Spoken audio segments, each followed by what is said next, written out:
3, 2, 1.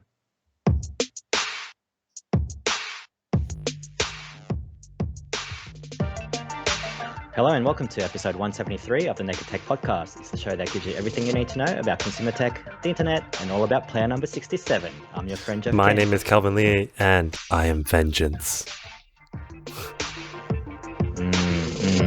Well, riddle me this, Vengeance. Yeah, so before... Why does the penguin look like that? I have no idea.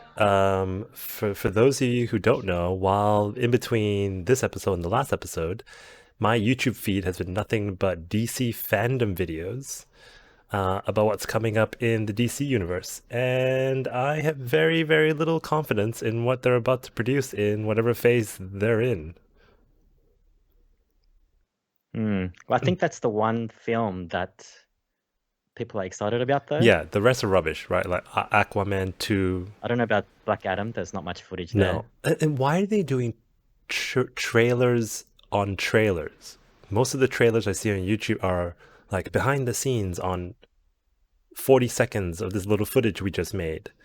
So The Flash is coming, Aquaman 2 is coming, Black Adam is coming. None of them. Michael Keaton is coming back. Michael Keaton is coming back. None of that just makes me want to watch any of those. Except for Batman, though, right? I think that looks decent. The Batman. The Batman. You're gonna get all the villains, or you're gonna get all the Arkham villains. The Penguin, played by Irish dude Danny DeVito. He looks very different. The other Irish dude. Yeah, I mean, and then when you think about that, and you think about all the talk about Spider-Man and all the Spider-Men coming into the next one, like there's just no like competition when it comes to the hype train, right? Like Marvel has got this. I believe the latest Eternals. Yes.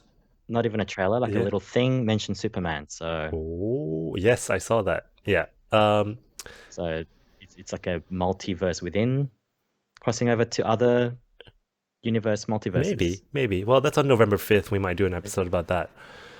But before we talk about that episode, we've got lots to cover in this episode. We're going to be talking about the new MacBook Pros, and if we have time, we'll talk about the Pixel 6 and the 6 Pro. Hopefully, you won't be too maxed out by all the chip stuff. You know what I mean? Lots of numbers today. Lots of numbers. Okay, where are we starting today?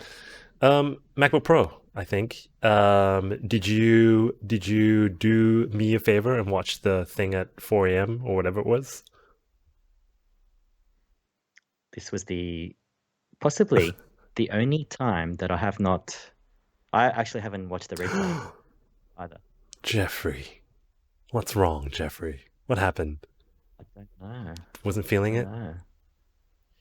I mean, like, maybe that's just natural because I just spent almost $5,000 on Apple products just recently.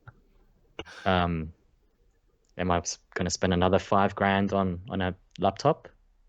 Well, for the podcast, maybe I should, because you can probably hear the fan going on my MacBook Air right now. And don't forget, the MacBook Pro is supercharged for pros. If you haven't been to the apple.com website, where they talk about the new 14-inch model as well as the 16-inch model. Where do you want to start? The smaller. Let's go small. Let's start with the 14. 14 Pro. 14. Okay, so everything is back. Everything is back. I guess the biggest sort of surprise was how they named the new M1 chips. People were expecting an M1X sort of name attached to the chip, but they've got two. It's the M1 Pro and the M1 Max.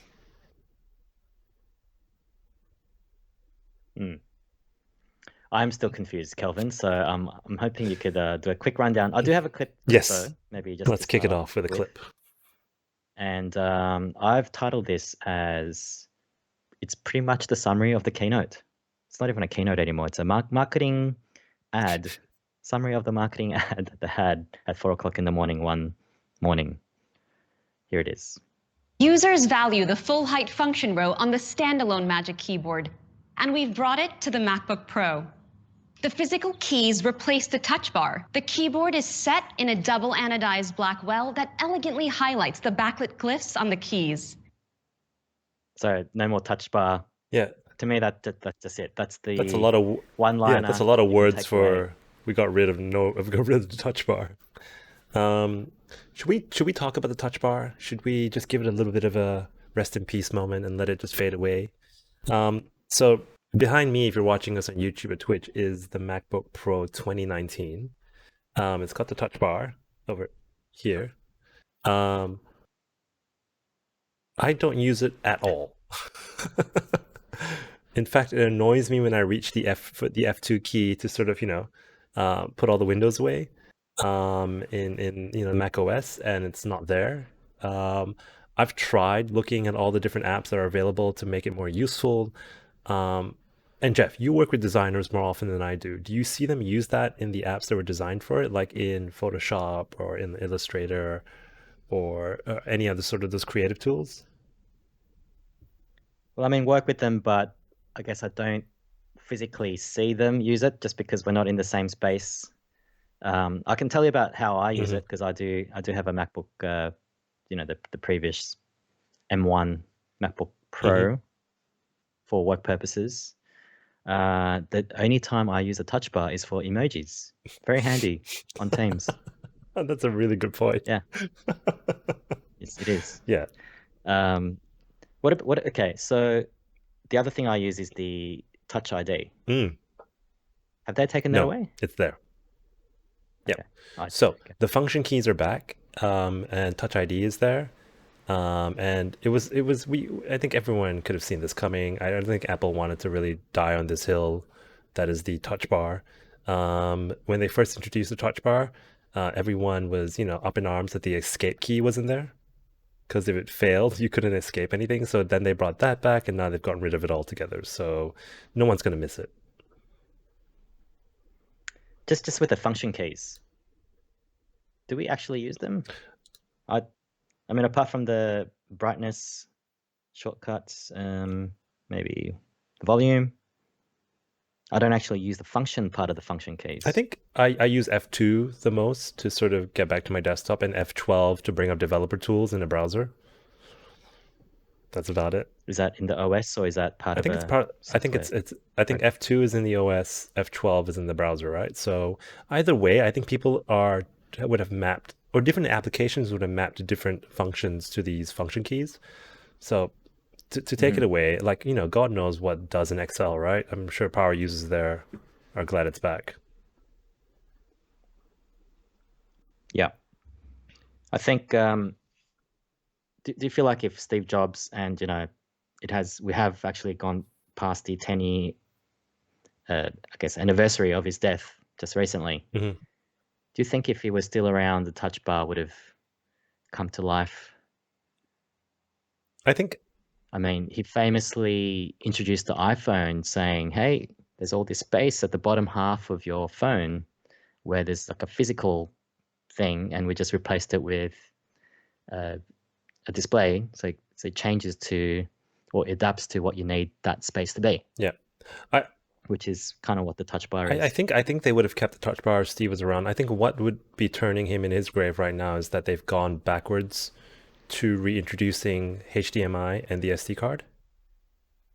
I don't think I've ever seen an Apple product go backwards. Right, as in bring it back. Something old back. Like, how they killed the disk drive, they killed the CD-ROM.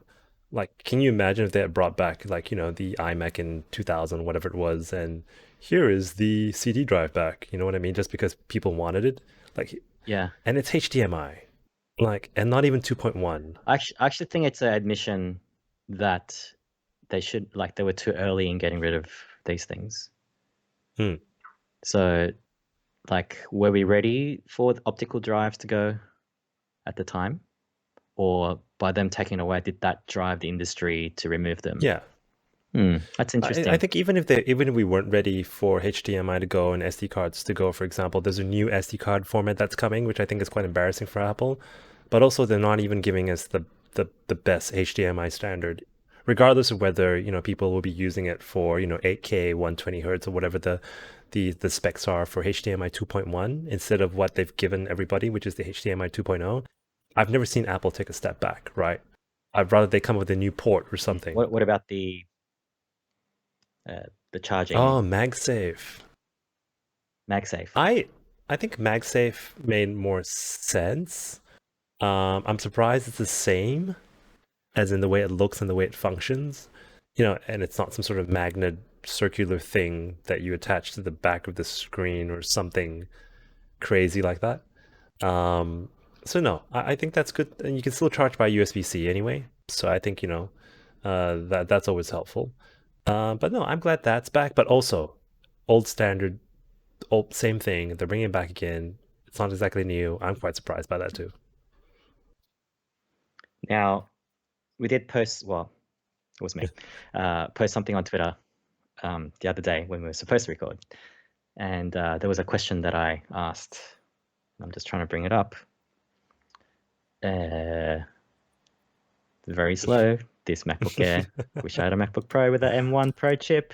Saying, and it was to do with because the previous MacBooks had the USB-C as a charger. Oh, there it is. I think you have there he is. What happens if I plug the MagSafe end into a MacBook Pro, the new MacBook Pro, I think, and the USB-C end to a MacBook Air? What would happen? Well, here's what would happen. They would have a baby. No, I'm kidding. Whatever you get an iPad Mini. You get a MacBook Mini. So let's assume that the MacBook Pro needs 60 watts of power to charge. There's no way by connecting the other end of the USB-C port to another MacBook Pro will that port give you 60 watts with 60 watts of power. So you could charge, it wouldn't do a bi-directional charge.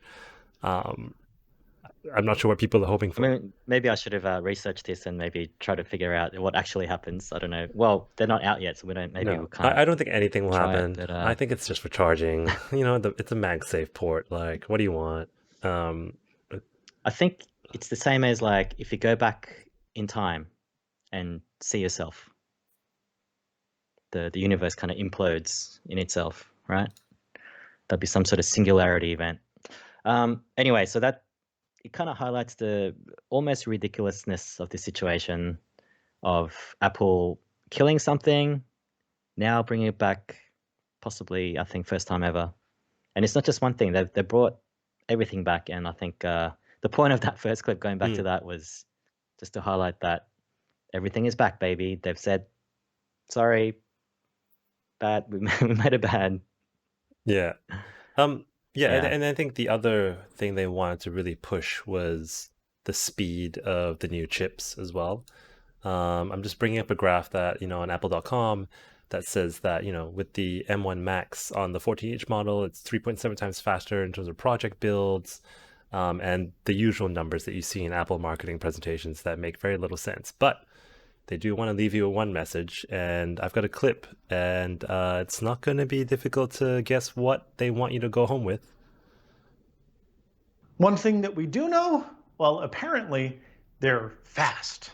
Fast 2 times faster, 2 times faster, then 7 times faster, even faster again. 2.5 times faster is over 3 times faster. Faster. It's faster.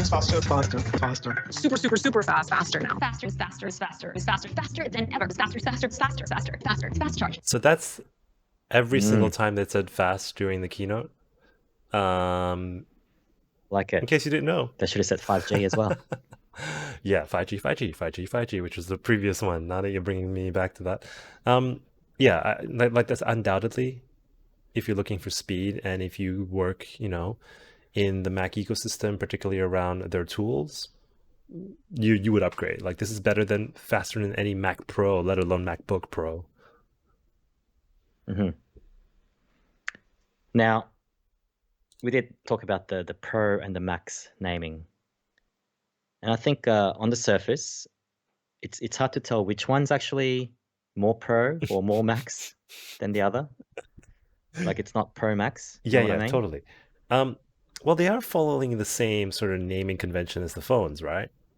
Like, isn't the Max always better than the Okay, the latest Pro? 13s. That's Yeah. true.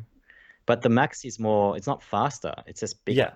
So I think that's a good sort of segue into what this is, right? So I think we've come to a point where rather than making the chips faster, we're making them do more, right? So we're making them physically bigger. So the M1 Max is just a lot bigger because it has more GPU cores and it allows for more pipes to sort of transfer speed from the RAM and everything. It's just got bigger bandwidth all across. So if you're going to be pushing, like, if you're going to be working with ProRes footage and 8K footage and that sort of thing, you definitely want the M1 Max. But I think if you're a prosumer, which is where I think this Pro is really sort of pushing at, that's plenty powerful. Now, Kelvin, I didn't even look into this, and it just occurred to me.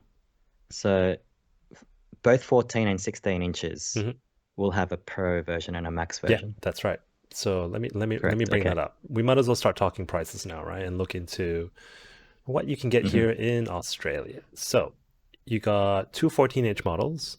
The base model is $2,000. Oh wait, that's US prices. 1 second. So that's true. /AU. That's right. We looked into this many SEO worlds ago. Oh man. Hey. Apple Australia. Give me 1 second. Because I remember it was $3,000 for the base model. There you go. All right, back to usual programming. So we have the 14-inch Pro for $3,000, which comes with the M1 Pro, as you can see here. Oh wait, the 14-inch doesn't have the M1 Max. It's got, probably can't fit. but you see how it's got more GPU cores? Right, so there are two models. The first is the base model for $3,000. You get the base model, and then the M1 Pro version of the 14-inch, you get 2 more GPU cores for another $800. It just allows more wattage, as you can see in the USB-C power adapter here. So the base model will take 67 watts, and the one above it will take 96 watts. So it's just allowing more power to go through it, basically. And the end result of that is just obviously performance, but I think like if even your gaming performance, not that there are games on the Mac ecosystem, so somehow if you can put Bootcamp and so it's not even just that, games. right? You can like the new M1 chips won't allow you to put Bootcamp anyway, and not only just that, like the new M1 chips aren't even based on Intel's x86 architecture, so you can't even run games that typically would have worked with the old Intel-based MacBooks. So the entire Steam library at the moment is based off the x86 architecture of the old MacBooks, the Intel-based MacBooks. So you couldn't game even on games that were built for macOS. You could run them via. I think the point. I did watch a video, like one of those channels. I didn't clip anything, but theoretically, games would run better and faster on these notebooks. Like possibly faster than and efficiently than any other notebooks out there. Yeah. But I don't know. Only a certain percentage or small percentage of games have used the Rosetta. To convert into. Yeah, totally. M1. Like if you're a developer, a game developer, you're not going to be developing for the new M1 chips, right? You're going to be developing for the hundreds and millions of people on Intel chips or AMD chips. Moving on to the 16-inch, there are 3 models. The first 2 running on the Pro and the last one running on the Max. So they range from $3,749 all the way up to $5,249. With just, varying sort of storage capabilities, GPU cores. If you look at the top end one, it's like 32 core GPU and 32 gigs of RAM. So that's insane, but everything else is the same. Now I do have a rather long clip from Tom Merritt, and it's full of numbers and specs. So I'm now kind of like questioning whether to play it, but I think this might be a good way to let's play it. Play it, and then we'll see. I can I can stop it maybe halfway, just maybe give this signal. But like, here we go. This is for the M1 Pro. 2 new chips. There's the M1 Pro and the M1 Max. The M1 Pro has 200 gigabyte per second memory bandwidth, up to 32 gigabytes of unified memory that works across the entire SoC, 33.7 billion transistors, a 10-core CPU, that's 8 high-performance cores and 2 efficiency cores that they say is 70% faster than the M1, 16-core GPU on the M1 Pro, that's twice as fast as the M1. It can do ProRes acceleration in its new media engine. It's All right, cut it. it's Tom. fast. It's yeah, fast. like, but I think what it comes down to is the cost. $3,000. Like, that's a lot for a laptop. You can get a decent Windows laptop with a decent NVIDIA GPU. You can play games on it for $2,000. Let's say. Let's put it out there. So, but it never came down to that, right? If you're going to be a Power Mac OS user, you're going to buy one of this. You're not even going to blink. There's no other option for you out there. But if you're a prosumer, what would you use? Just based on my experience with the 2019 MacBook Pro, this unit has been really disappointing. It's got a dedicated GPU. It overheats just by plugging it into an external monitor. I don't do extensive things to it, and I always max it out. And I work in marketing. Can you podcast on it? Yeah, I'm sure you can. I'm sure you can Skype on it. That's a crazy idea. So I haven't been impressed, but I think this will take that away. I think all that bad juju that came from those MacBook units, especially the Intel ones. If you're on an Intel MacBook Pro, I would definitely upgrade to this, even for the webcam, the new 1080p. So that's the pre-M1. That's right? the pre-M1. So I mean, the step they took. So I guess the one between that one that you have and the recently announced, the M1, like everyone kind of universally liked it. Could have been a bit on the expensive side, but with the M1 Pros and the M1 Maxes, that's another significant jump. Is I think what the narrative is at the moment. So if anything, and just looking at the technology, regardless of the pricing, I think it's fairly impressive technology. And maybe Apple's kind of like lifting up the baseline for everyone, maybe. I think absolutely. I think if you look at the website now, the 13-inch MacBook Pro is still for sale, and for $1,899, that's no slouch, right? You don't exactly have to put in another $1,100 to get the M1 Pro. It really comes down to what you do. So yeah, if you're on a budget, consider the 13-inch. But like, actually, I take that back. If I needed a laptop right now, I would get the MacBook, not the MacBook Pro with the M1, right? Because the jump between the M1 based MacBook and the MacBook Pro is so small. So yeah, I think it's clear now, the decision. I think if you're part of a studio and you've been, and I guess people are working from home now, so tax write-offs and whatnot, this is probably for them. It does feel like a Gen 1 line of notebooks. It does. When I saw the HDMI port, I was just like, wait a minute, this looks off. Like, it's like, I don't know. In 2 years' time, it'll be the M2s, right? Yeah, but I think chips will always get better and better. I'm more sort of worried about the direction that Apple has taken. Like, do you see anything in this laptop that is a step forward in terms of capability, not just chip, right? Like new ports, new keyboard design. They've been burnt by that. I'm sure these LED panels will be amazing, but still nothing. That one innovative ta-da thing is just not here. It's got to fold in half. Touchscreen. I don't know, like wirelessly charge it or something. I don't know. Like they'll never do touch screens, right? So we know that's out of the, like, something better with their cameras maybe. like you can auto track on an iPad Pro. Like, why can't you auto track on the Mac Ooh. OS, like the MacBook Pro, or something like that? All right, there is an elephant in the room here, Kelvin. Are we not going to talk about it? Oh, right. If that's considered innovation, you can just take me off the podcast now. Like, so the new MacBook does have a notch. Okay, I'll see if I can find an image of it. It's just I don't think in any of Apple's material would you find a mention of the notch, the dreaded notch. What do you think though? I mean, I saw a tweet from John Prosser, and I kind of agree with him. I think they did it just for marketing. So, like, if you have a look at you know how they create icons for their products?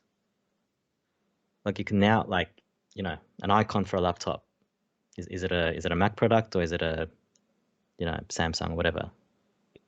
Now they can do that with a notch on the icon. I don't know. I'm not even talking about the actual photo. I'm talking about like a black and white, like a pictogram. Like sort of like the earphones, right? The white earphones when they first launched the iPod. I mean, it has increased the screen size. I mean, that's fact.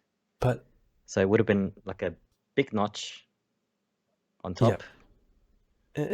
But it's kind of like reserved for the menu space anyway. And why do you think there's no Face ID? Is it because they couldn't fit the sensors in the sort of the width of the panel? Like they couldn't put all of that in? Like I thought that was a big miss. Like if they had Face ID, bang. I mean, it's probably a typical Apple thing. They'll probably introduce it for the next generation.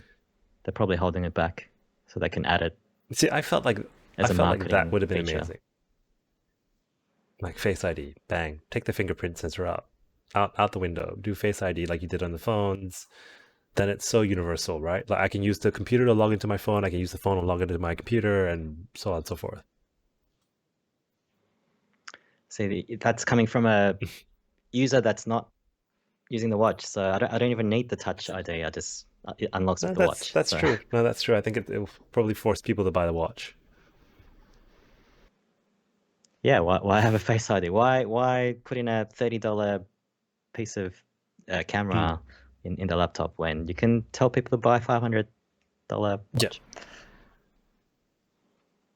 All right, is that enough about the MacBooks? Yeah. Should we talk about the new AirPods? Yeah, let's go. Let's keep going.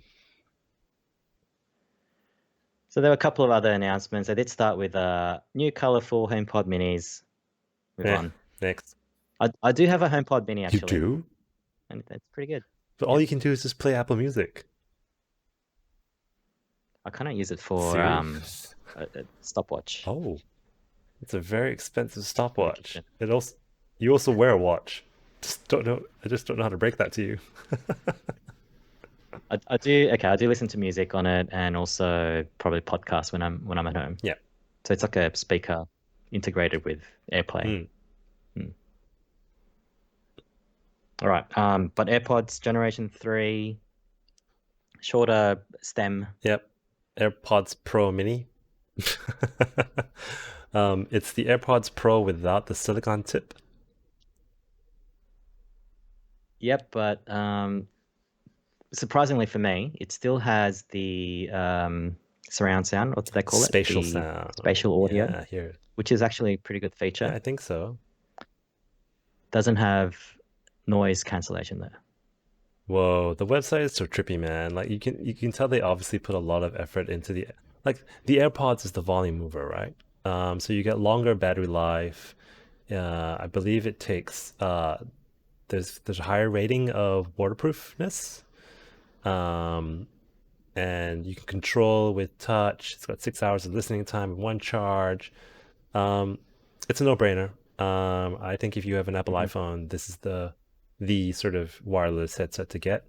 Tell us about your experience. I know you picked up the Jabras recently. Like how did they fare against the AirPod Pros that you were listening to? And now that you've had a taste of the competition, would you still recommend the AirPods to another iPhone user? I mean, it's been a while since I've used the silicon-less AirPods. I mean, I'm a runner, and I would experience them falling out okay. pretty often. and it could be just my ears as well. The Pros were a lot better with the chips. These Jabbers are the most comfortable things. I think some things it's actually better. Like even the connection to your Apple devices. It doesn't go from one device to another as well as the AirPod Pros. Obviously, yeah. But like, yeah, what's a good use case? Like as soon as I put them on, it knows that, okay, I'm going to play a podcast on the phone. It knows I'm going to go for a run with my watch. So yeah, it seems to be pretty good. And I think if you're working from home and you're looking for a set of wireless headsets with good microphones, good price, I'm expecting them to be, let's have a look at the pre-order, $279. That is still pretty steep now, but I see these dropping another $80, hopefully by, Black Friday. But no, I think if you've got a MacBook and you've got an iPad and you've got an iPhone and you want one set of headphones that are decent sounding, that have good microphones, and you love chatting to Siri, these are one of those good Christmas gifts, eh? Now, there is a rumor. I believe one of the Kardashians were seen with new Beats pods. Very interesting. So that could be coming. I think also AirPods Pro, the next Generation 2 Pros, could have a couple more sensors. Yep. I think that could be interesting as well. And this is how Apple does product management. It's world class. They're the best at it. Totally. It's you gotta give it to them. And I think when it comes to this, once you've matured a little bit in terms of the kind of like the audio sort of signatures that you like, I've got the Sennheiser Momentum wireless. They're bass heavy. It's what I like. The connectivity is nowhere near as seamless as I would imagine the AirPods to be. But there's also the Sonys that everyone raves about. So yeah, I think the audio space, Apple doesn't really have a full sort of control over it. It really is down to personal preference. I think it's going to get interesting, and I guess we're sort of veering off into other territory now. But when the glasses come out next year, there's going to be a lot of competition. How is everything going to fit in with your other Apple products? I think that's sort of the key thing. I think that was it for the Apple Music. That new the voice. Who's $5 a month? No, everyone still uses Spotify, right? Yeah. Like they're not. It's for the hardcore sort of Apple fans, right? I mean, what does Apple Music give you that Spotify can't? Yeah, I mean, they must have done some research here, right? So half price Apple Music that you can only control with your voice. That's what it is. So you have to say, hot word, play dinner music. Yep. Or play a very specific album. Yep. Something like that. Yeah. Is it for the HomePod Mini, you think? Users of the HomePod Mini, because there's no input anyway. So if there's someone like yourself who has a HomePod Mini there and you want to listen to music and it only takes your voice as input, I see that being useful. And, Apple's never really cut prices in their services before. So it's a good step forward. I did have a little note here because I did watch the supercuts, and I think Apple Music was one of the first announcements that they made. And Zane Lowe, he's like a BBC DJ sort of British dude, and he's employed by Apple Music, obviously. And he was in the studio talking about this, and he just had like these like Eames chairs everywhere. Do you know Eames chairs? Like there was like 4 or 5 of them in the studio. Right. That's all I noticed from that part of the keynote. Because nobody cares about Apple Music. All right, let's do a quick 5-minute thing of Google Pixel. So the big news from this is these are Google's first phones with their own chips. Which is really interesting because now that Apple has had so much success over its own chips, Google's got to have a go as well. And I think Google can do it, right? I think Google's got the engineering capabilities. I think they've got a better understanding of how to produce these chips with, partners and everything. The funny thing is, though, all the videos, they've got this double embargo thing happening with all the YouTube content creators, which is pissing them off. So the YouTube content creators got the phone, but they couldn't talk about the software. So you couldn't test the phones. You could just look at the hardware. And I believe the embargo for everything else drops tomorrow on the 25th. So no one knows. You're going to see all the videos all at on once. YouTube. It's going to hit you like 4 hours of videos. And Jeff and I are going to do what we can to listen to some of them and give you what you need to know. But really strange sort of strategy from Google just to drive up the pre-sales. I would think that is the strategy behind it, to do a double embargo. I mean, we can talk about the phones. I mean, we don't have them. But from what we've seen, there were multiple leaks as usual, months in advance. Thank you, John Prosser, for making those again. I actually like the look of them, and I'm gonna, my 13 Pro with the massive bump. One of the more annoying things is the way it kind of rattles, sits there on the table. It does rattle. Now, because the bump on the pixels are going across. They call it the visor. The back.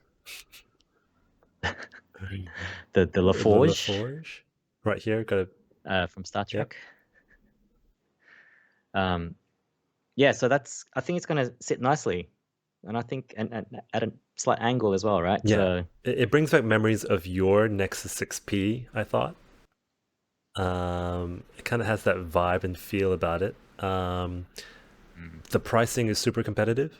I believe it's 1,000 AUD for the Pixel, and the Pixel Pro is, let me just have a quick look, starting at $1,299. So what do we expect from the Pixels before the mass sort of upload of videos tomorrow? Amazing cameras. The Pixels have always been very competitive with that. A lot of cool software features. There will be 2 new sort of voice services to take calls for you, to that you can put on hold for. I don't remember what those services were called, but I think that's what really makes the Pixel stand out.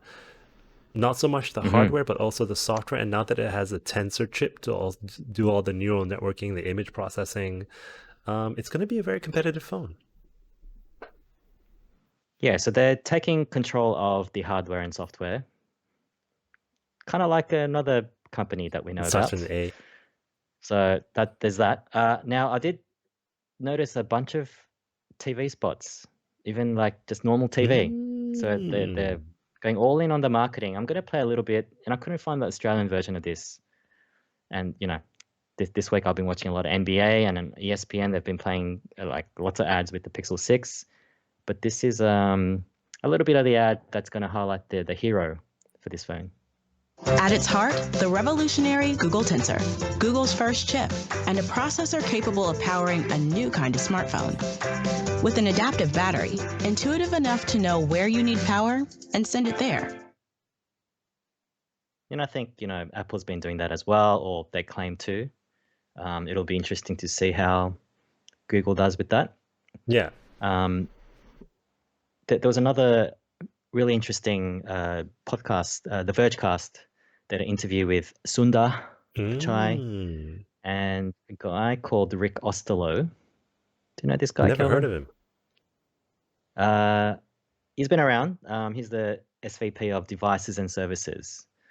And I don't know, quite impressive guy. He was almost like answering for Sundar, if that makes sense. Like stepping over him. And I just feel like there's a bit of tension between those two. But here is Rick answering the question from Dita, which was quite a good question, which was like, what makes the Pixel 6 any different to all the other flagship phones out there? It really is a clear representation of Google's brand. Like, what we're trying to deliver is the very best possible Google experience. We do that by bringing, all of our services that many people use, pulling them together in a cohesive user experience on the latest Android. Yeah, that's just a very short bit. I think it's worthwhile listening to, so I might post that in the link. But very interesting answer. It's like very multi-layered representation of Google. Yeah. What do you think? Look, I'm showing images on, if you're watching on Twitch and YouTube of Android 12. There is a lot of talk about how personalized it's going to be. For example, it says here in the marketing copy, it says the Pixel 6 Pro will show you what you need when you need it.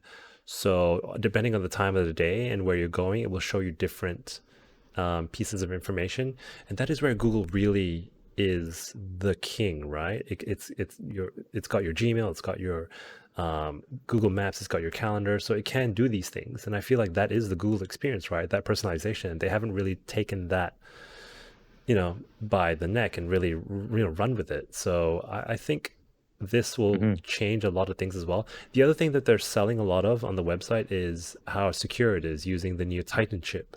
So I think they're trying to get corporates on board as well to challenge the standard, here's your iPhone on day one when you join a company. So yeah, I think they're going after Apple. Yeah, and with the Tensor, a lot of the processing is done on device. Good point. Also similar to another company. Yeah. But it's hard to think that you're going to get the full Google experience just with things on device. Yeah. I think the company that's going to get hurt most by this is this guy that I have in my phone, and that is the Samsung. I think Google is back in the game. I had a Nexus 5. I loved that phone. The cameras were rubbish, but it had a Google sort of flavor about it. You could do so much with it. Samsung does have their own chips called the Exynos chips, but they're nowhere near as good as even the standard Qualcomm chips that come with everything now. So I think I've seen some of the beta for One UI 4.0 that is based on Android 12. If it doesn't bring across some of these integrations, which I don't think it will, because Samsung just doesn't have that level of data to pull from. I think the S22 has to be amazing hardware-wise to really challenge this price, this software and hardware integration that Google is now, going hard on. Now, a couple episodes ago, we talked about the new flagships, perhaps for Samsung, which are the folding ones, right? So, do you think they're going to give up on the non-folding phones? I think that's a really good point, right? Because they just got rid of the Note, right? So will the new flagships be the folding phones, and then the budget phones are your typical A, like they have a Series A instead of the Series S phones for budget phones? I totally see that happening, right? The other unfortunate phone that was launched in Tech-tober was the new Surface Duo 2 from Microsoft. We're not even going to talk about it because I haven't looked at some of the early sort of reviews. It's rubbish. But even simple things like the way when you open a folding phone and the way the app sort of knows what to do with that, it's a huge thing, right? Like these apps need to be optimized for folding phones.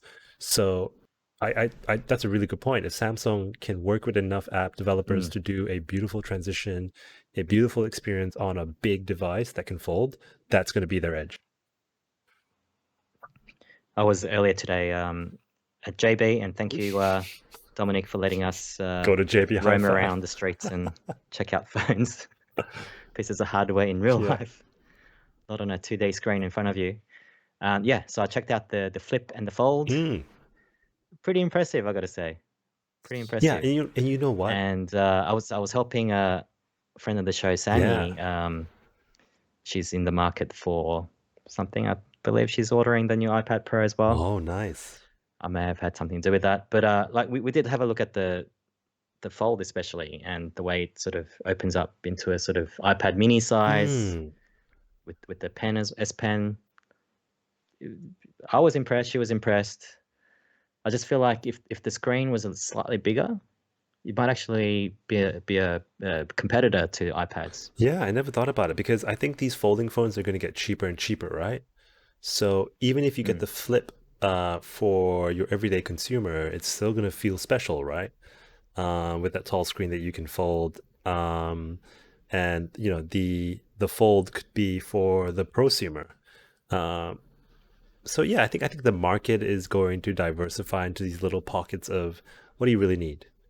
So seems like a missed opportunity for Microsoft, because I think the Duo was going to play that role. Well, the in between the phone and the tablet. Yeah, I'm not quite sure form what factor. Microsoft's Yeah. angle is with the Duo, because Well, I think that's what they're trying to do. yeah, but there's a clear break in Productivity. between their folding device, right? There's an actual physical like border on each of the screen, left and right, so you can actually see a break in the user experience. So either they need to work with Google or create their own OS to support a better experience. I don't know. I think maybe the Surface Duo 4 or something in 2 or 3 years might be the one to look at to really see what Microsoft's brand or thinking is, because they don't have one at the moment. Yeah, I mean, like the iPad Pro with the iPad Pro. Personally, like it's replacing the laptop in a lot of ways. Not fully. I can't record a podcast on it just yet, but Yet. hopefully we'll get there. Just got to spend another $1,000. Is that Pretty right? much. But imagine a device that can replace a phone while doing that same thing. And I think it's something to do with these form factors.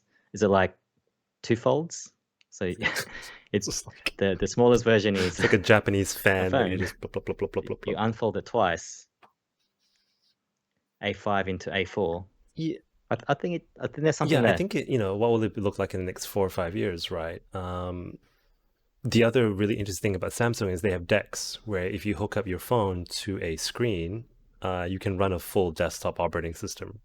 So that's going to, I check my email like that. It's quite amazing. It's so much quicker than booting up your MacBook Pro, connecting to VPN, blah, blah.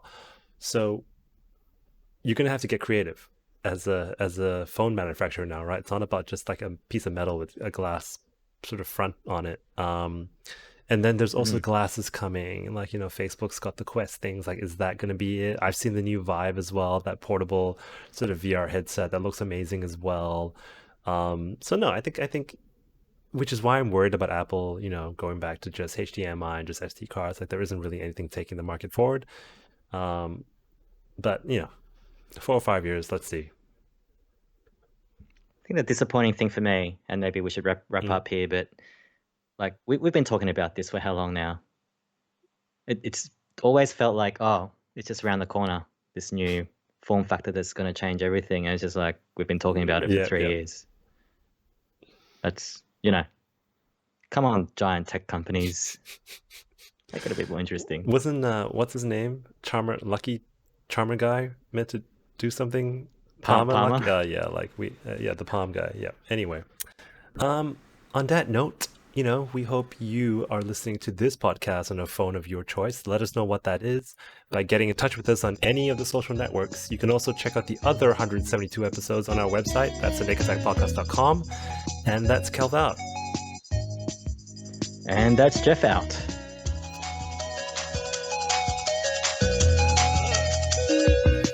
That was good.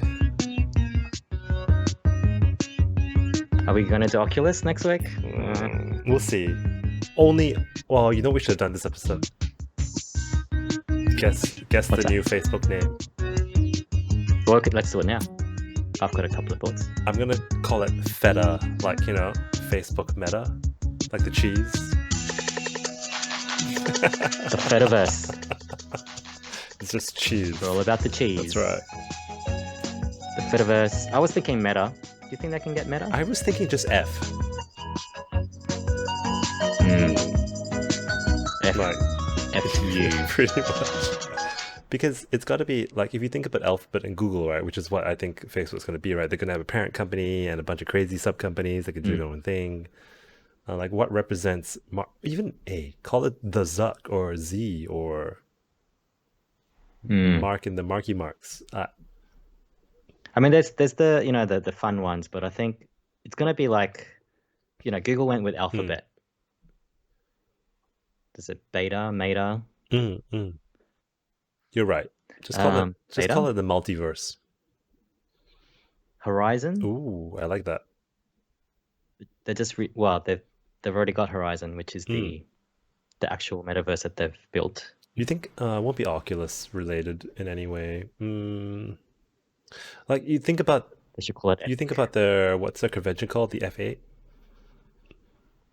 something like that. You can see where they're going with that. You know what I mean, right? Like, yeah. All right, because it's like fate. M8, maybe like Mate.